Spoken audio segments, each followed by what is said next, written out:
Après le grand succès des carrefours de l'éducation en 2009 avec 64 rencontres débats un peu partout en communauté française, il a été décidé de relancer une série de 3 rencontres débats au printemps 2011. Le premier rendez-vous a été consacré à l'urgence de créer des écoles à Bruxelles et à l'occasion du deuxième carrefour, on a plutôt évoqué la thématique des nouvelles pédagogies. Je vous propose d'écouter à ce sujet Julie De Groot qui est à l'initiative de ces carrefours de l'éducation avec Marie-Dominique Simonet et Joël Milquet. Aujourd'hui, ça décapait vraiment au CDH. On parlait des pédagogies innovantes et on a des directeurs qui préconisent la méthode Freinet, par exemple, qui disent fini le CEB, fini les notations. Et je pense que c'est vraiment ça qu'il faut faire. C'est un processus. Le premier carrefour, c'était sur les briques, voire les containers des classes à créer pour faire face aux défis démographiques.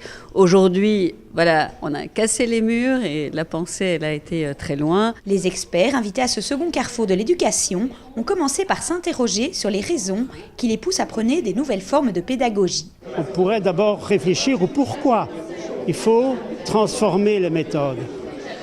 Il faut les transformer parce qu'il faut fabriquer, il faut former des citoyens différents, c'est-à-dire des citoyens réactifs, qui s'indignent, qui s'engagent, pour reprendre les mots de Stéphane Hessel, qui réalisent et qui se groupent pour une transformation de société, plus de passivité, plus de concurrence. Place ensuite aux exemples concrets avec le témoignage du directeur d'une école appliquant un type de pédagogie nouvelle. L'idée, c'est que nous essayons de mener les enfants au travers d'une attitude autonome et responsable à un ensemble de compétences. Alors, concrètement, les enfants bénéficient d'une très grande liberté de mouvement.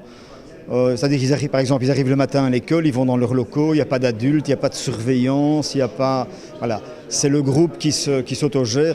Pour les apprentissages, ils font des projets personnels qu'ils essayent de mener à bien, ils ont toutes sortes de sources d'informations. Au-delà du monde enseignant, ce sont aussi des représentants du monde politique qui participent au carrefour de l'éducation. Ce genre de débat, d'une part, nous conforte dans l'idée que le rôle du politique est de rendre possible, par des stratégies globales, ce qui se vit au niveau local.